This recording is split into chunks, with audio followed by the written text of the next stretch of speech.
Fungsi utama dari otot adalah untuk menanggapi rangsangan berupa gerakan. Otot sendiri membentuk kelompok jaringan terbesar dalam tubuh yang biasa disebut dengan daging, di mana kurang lebih 50% dari total berat tubuh adalah berupa otot. Otot memiliki 4 karakteristik, yaitu yang pertama, kontraksibilitas, yang artinya otot mampu memendek atau meregang. Yang kedua, fleksibilitas, artinya otot akan merespon jika terdapat stimulus. Ketiga, ekstensibilitas, artinya otot dapat menegang melebihi panjangnya saat rileks. Keempat, elastisitas, artinya otot dapat kembali ke ukuran semula setelah kontraksi. Bagian-bagian dari sel otot. Otot mempunyai bagian-bagian penting di dalamnya. Yang pertama adalah sarkolema, di mana sarkolema merupakan membran yang melapisi suatu sel otot yang berfungsi sebagai pelindung otot. Yang kedua, sarkoplasma, yang merupakan cairan sel otot yang berfungsi sebagai tempat di mana miofibril dan miofilamen berada. 3. Miofibril adalah serat-serat pada sel otot. 4. Miofilamen. Miofilamen atau benang-benang filamen halus yang berasal dari miofibril. Miofilamen sendiri terbagi atas 2 macam, yaitu A. Miofilamen homogen yang terdapat pada otot polos. B. Miofilamen heterogen yang terdapat pada otot jantung atau otot kardiak dan pada otot rangka atau otot lurik. Di dalam miofilamen sendiri terdapat protein kontraktil, yaitu aktomiosin atau aktin dan miosin, tropofin dan tropomiosin. 5 adalah mioglobin, yang merupakan pigmen otot yang berfungsi mengikat oksigen. Dan yang keenam adalah tendon, yaitu urat otot, bagian ujung otot yang mengecil.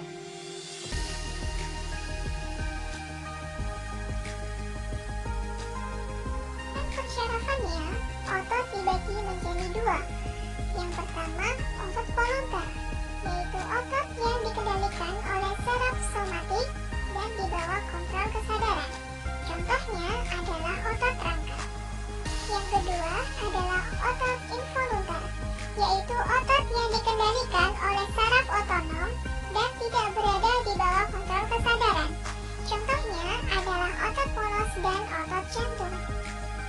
Sedangkan berdasarkan struktur dan fungsinya, otot dibagi menjadi 3, yaitu otot jantung, otot rangka atau lurik, dan otot polos. Perbedaan dari ketiga jaringan otot tersebut dapat dilihat dalam tabel, di mana terdapat perbedaan berupa bentuk, inti sel, gerak dan ketahanan, kinerja, dan juga letak. Otot jantung sendiri memiliki bentuk panjang, silindris, bercabang, sedangkan otot rangka atau lurik berbentuk panjang, silindris, dan otot polos berbentuk gelendong, ujungnya runcing. Inti sel dari otot jantung sendiri mempunyai banyak dan juga terletak di tengah. Untuk otot rangka atau lurik, inti selnya banyak namun terletak di tepi sel. Sedangkan kalau otot polos, inti selnya 1 namun terletak di tengah. Gerak dan ketahanan dari otot jantung adalah teratur dan tidak mudah lelah. Namun untuk otot rangka atau lurik adalah cepat, tidak teratur dan mudah lelah. Sedangkan otot polos geraknya lambat dan ketahanannya teratur namun tidak mudah lelah. Kinerja dari otot jantung sendiri tidak dipengaruhi oleh kesadaran.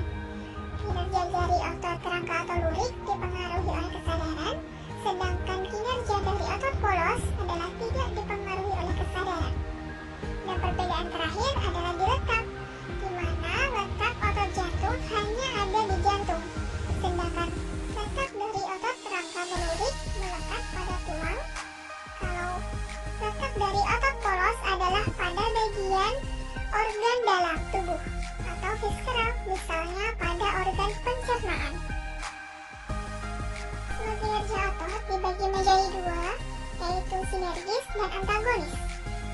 Semuanya sendiri berarti kinerja otot secara bersamaan.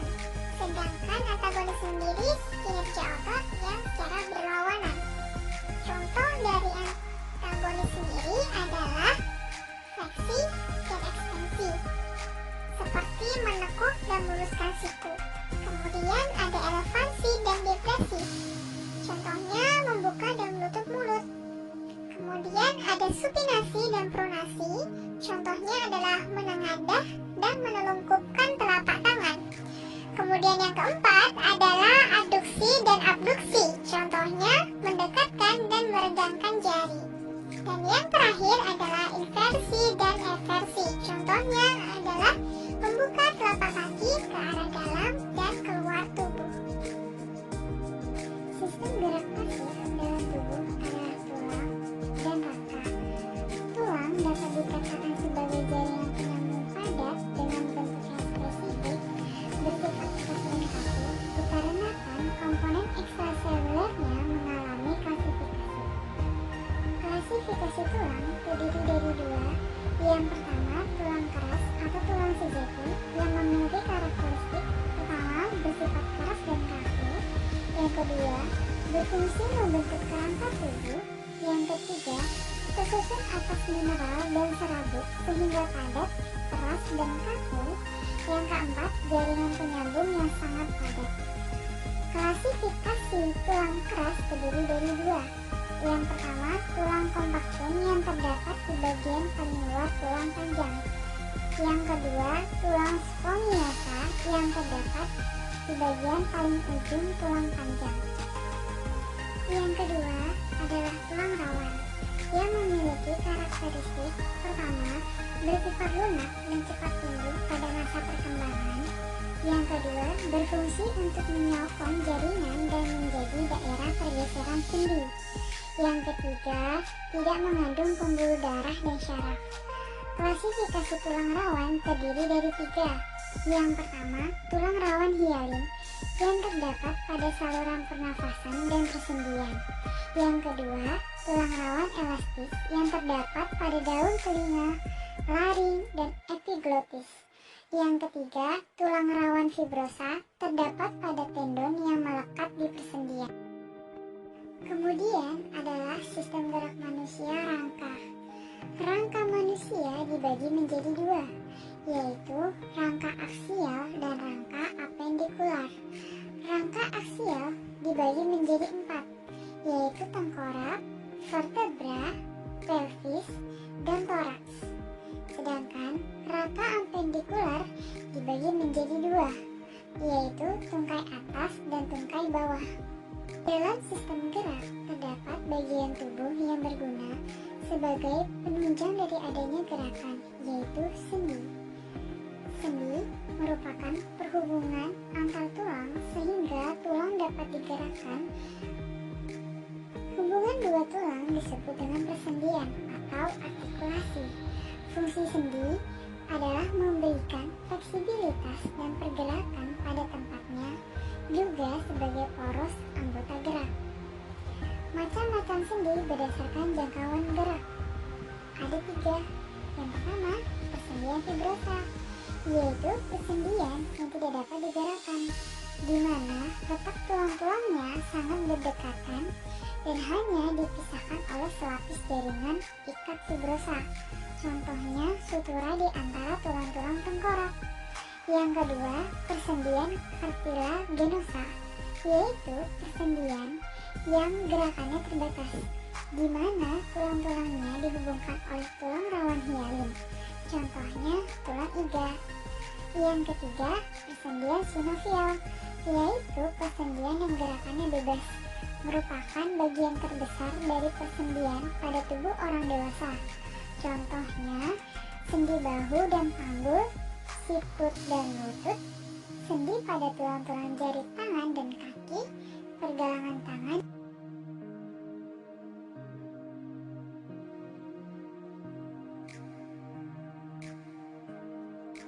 dan kaki.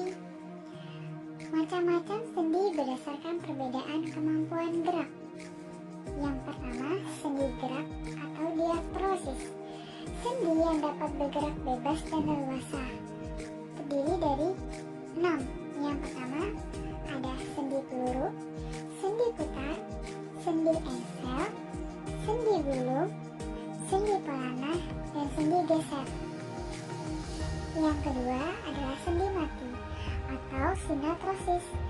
Sendi mati atau sendi fibrosa ini menghubungkan dua tulang atau lebih yang tidak menimbulkan pergerakan.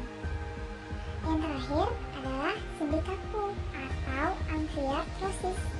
Sendi kaku merupakan sendi yang memungkinkan pergerakan meskipun sifatnya terbatas.